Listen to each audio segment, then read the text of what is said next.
The Nubia watch offers us a glimpse into the future of wearables. In fact, you could make the argument that it is the future of wearables, as it's essentially a more evolved, futuristic version of the 2014 Galaxy Gear S.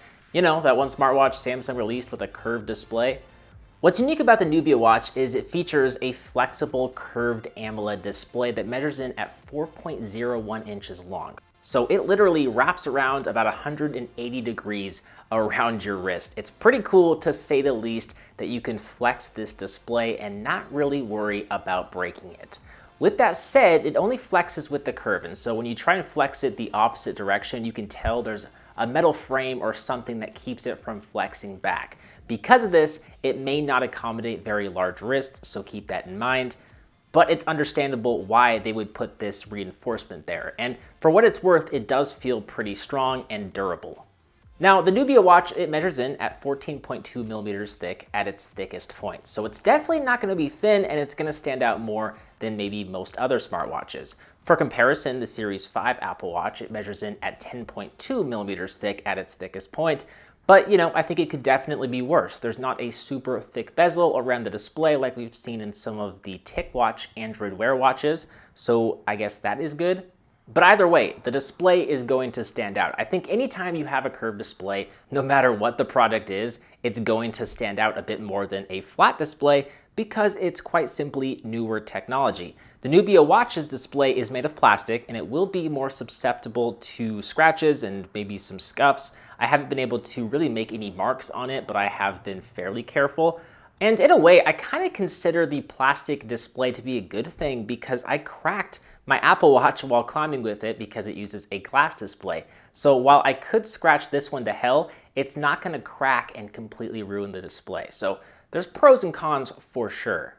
Now the watch, it pairs up with the Nubia Wear app on iOS and Android, and it paired up super easily with no problems. Keep in mind that the Android version will offer more functionality, and if you use the watch in English, just know that it's translated into English from Chinese. So some things may not translate over perfectly, and you will notice some Chinese apps and services pre-installed. But that's only going to be maybe an issue if you have the Chinese version. There will be an international version coming in September, so do keep that in mind.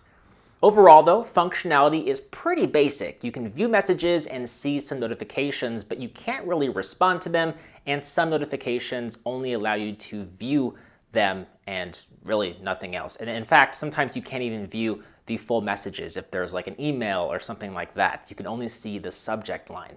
You can make calls with this watch if you're in China, since it uses eSIM, but the international version will only support Bluetooth calling paired with your phone. There are some stock wearable apps pre-installed, like Weather, a sports workout app to track your exercises, and a heart rate sensor that seems pretty accurate.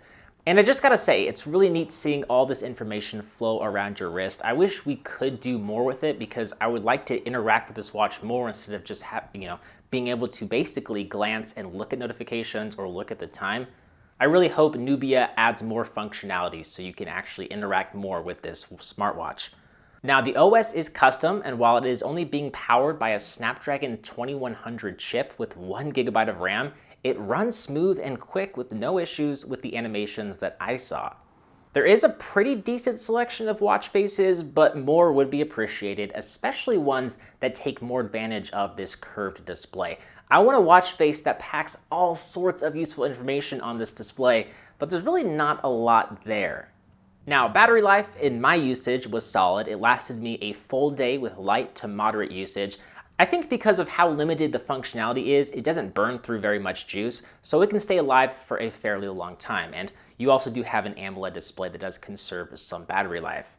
Overall, the Nubia watch is not going to be for someone who really plans on interacting a ton with messages and emails. It's really going to be best for those of you who like the design, who want to use it for tracking your fitness since it has a GPS functionality built in, and for viewing the time and other fairly basic stuff like that. If the watch were priced at around $300, which is what the full retail price is expected to be, then it's not going to be worth it. But since they're offering an early bird special price of $179, it could be justified, once again, if you really like the design. So I'll place a link in the description to check out the Kickstarter page and check out that early special deal that they're offering. I'm just really curious to hear your thoughts though on this smartwatch, and if you have any other questions, I'll do my best to answer them in the comment section down below. As always, I'm Bo HD from PhoneDoug.com. Hope you enjoyed this video. Thank you for watching, and I'll see you right back here in the next one. See ya.